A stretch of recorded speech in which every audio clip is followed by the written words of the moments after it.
Hi, Colin Donahue here. In this talk, I want to discuss the idea of easy grace. So I was just reading further in a book that I have that is a collection of Bible quotes followed by commentary of the author. So, single page commentary. Oftentimes these are put to the calendar so you can read one every day of the year. And I just finished reading a couple and encountered the same Pauline confusion, the same contradictory theology trying to somehow be made compatible with what Jesus actually taught, and thought it would be good to bring it to light to anyone that might be interested. So the quote that the author started with on the first page here is quoting Jesus from the book of Matthew, chapter 5, verse 20, and I'll read that now. This is from the New King James Version. Quote, "For I say to you that unless your righteousness exceeds the righteousness of the scribes and Pharisees, you will by no means enter the kingdom of heaven." End quote. So, there Jesus is saying that your righteousness needs to be higher than, those that claim to be moral authorities in your community. So, it's a high standard. It's a higher standard than you may have realized or have expected it to be. But the completely irrational perspective of Pauline Christians is that he doesn't actually mean what he says, and what Paul said is more accurate and more important. So the author then comments on this passage and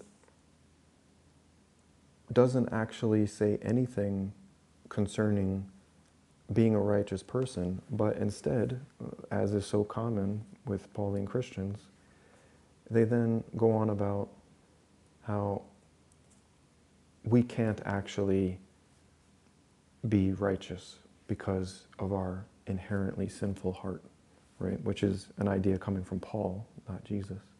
And so I'll quote the author here. Again, this is their commentary on the passage I just read, on the words of Jesus that I just spoke.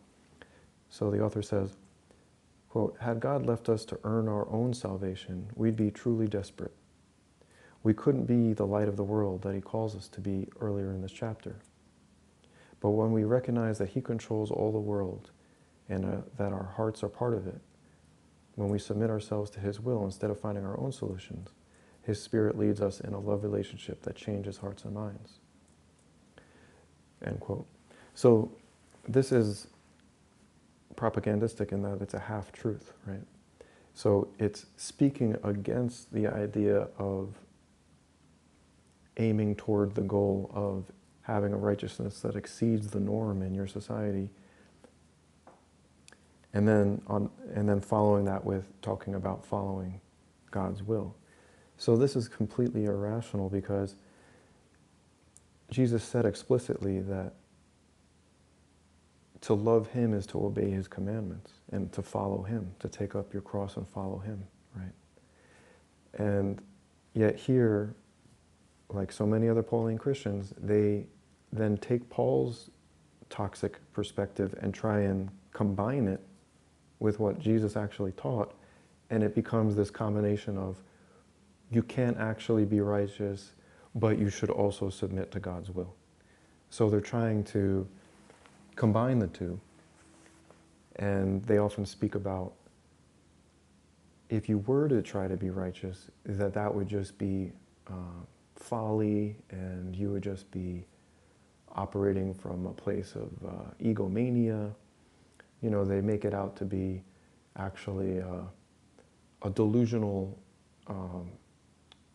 venture, right? To actually try and be the best person you can be morally is just, it's not only impossible, you're actually somehow wicked for even making the attempt, right? This is like actually the underlying subliminal message that comes through from Pauline Christians and the toxic teachings of Paul, which they follow. To make this more clear, on the very next page of this book of so-called meditations, the author then quotes the same chapter, but 6 verses prior. So this is chapter 5, verse 14 of Matthew, where Jesus says, quote, "You are the light of the world. A city that is set on a hill cannot be hidden," end quote.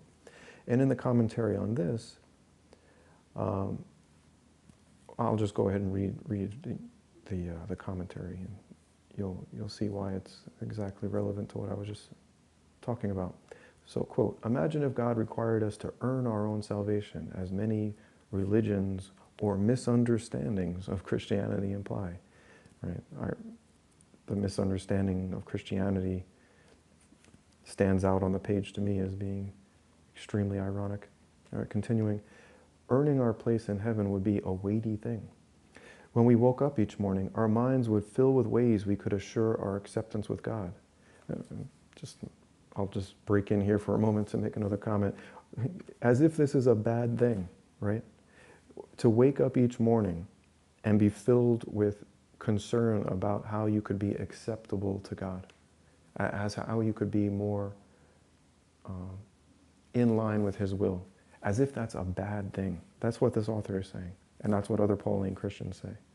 To actually even have that as your goal, which should be your goal, which actually should be your goal.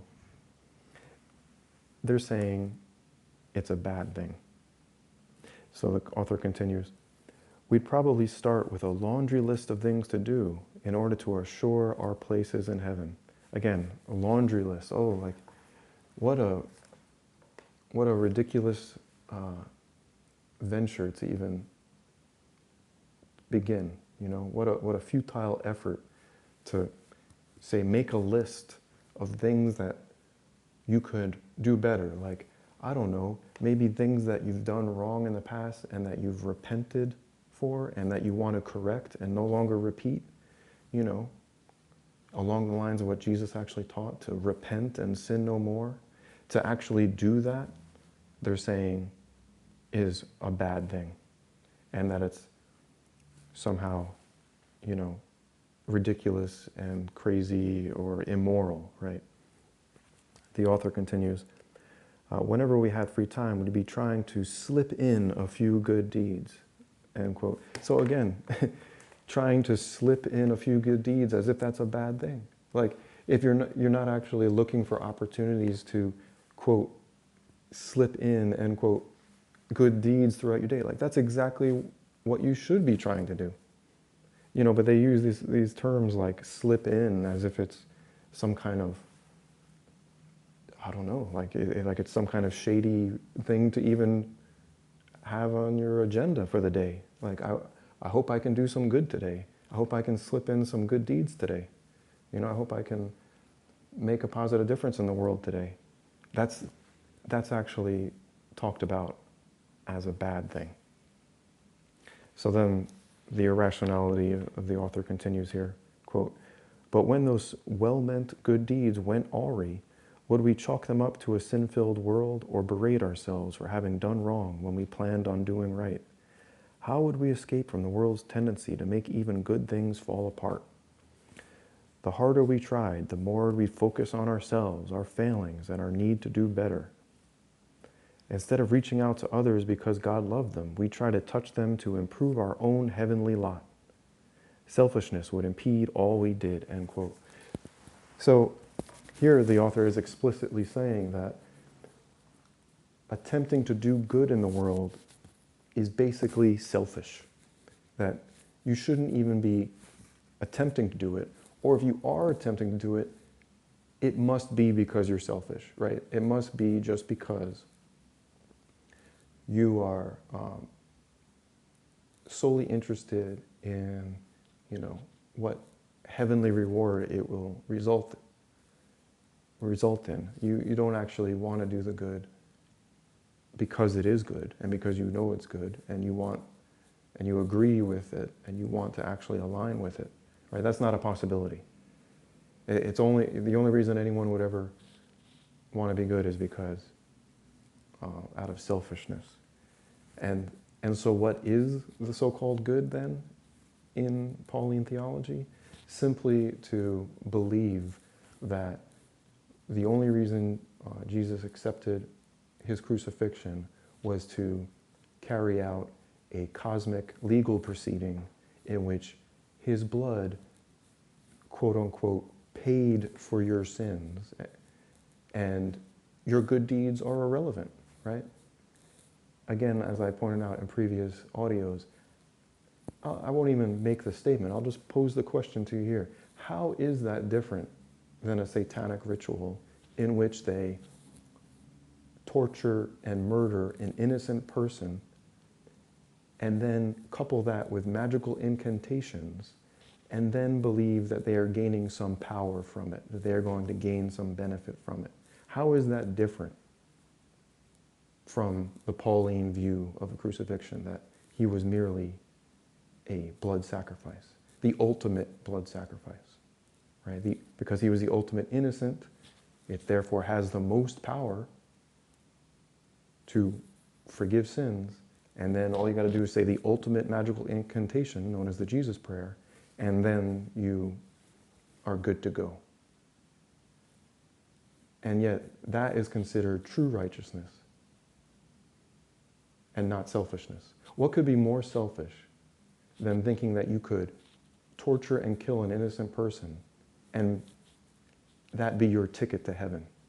What could be more deranged than that? And that's exactly what Pauline Christians believe, and that's what they teach. And that is not what Jesus taught. Jesus taught, as the author ironically quoted here in Matthew 5:20, that unless your righteousness exceeds that of the scribes and Pharisees, you will by no means enter the kingdom of heaven. By no means. No means. Right? There's no other possibility there. He's not saying, well, but if you believe in my upcoming crucifixion as a cosmic blood sacrifice, then you can get to the kingdom of heaven. No, he says, your righteousness is the critical component here, right? And what righteousness is that? His greatest commandments. What he said was the greatest commandments. To love God with your whole heart, mind, and soul, and to love others as yourself. Right? That is a rational view of what he taught. And Pauline Christians are just completely detached from his own words, that they would actually quote him and then follow with commentary that has no relation to what he just said, right? He just said your righteousness needs to exceed that of the, so-called moral authorities of your time. And if you don't, you will by no means enter the kingdom of heaven. They'll write that on the page, and then, on the same piece of paper, 2 lines down, they'll then proceed to just spew Pauline easy grace theology. That's how detached they are from reality. That's how brainwashed they are by this corrupted version of the true teachings and what I'd say is the true religion of Jesus, of Yeshua the Messiah. So, food for thought. Hopefully some of you were able to digest that without the cognitive dissonance being so strong that you think I'm somehow an evil person for pointing out the truth here. All right, take care.